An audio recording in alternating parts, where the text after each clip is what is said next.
Hello folks and welcome for this first video news and community spotlight.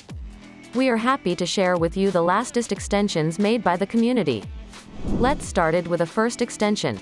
Today we start with an extension to manage the back button on smartphone. This extension was created by Arturo and is compatible for mobile and desktop. It provides a condition that checks when the back button of the phone has been pressed, and an action condition that can simulate the pressed button. To be used, we just need to set the condition of the back button and an action. Let's see on a mobile how it works. So cool, our return button is detected. Now it's up to you to add it in your games. Let's see another extension, an extension to create draggable control bars, provided by Tristan Rhodes.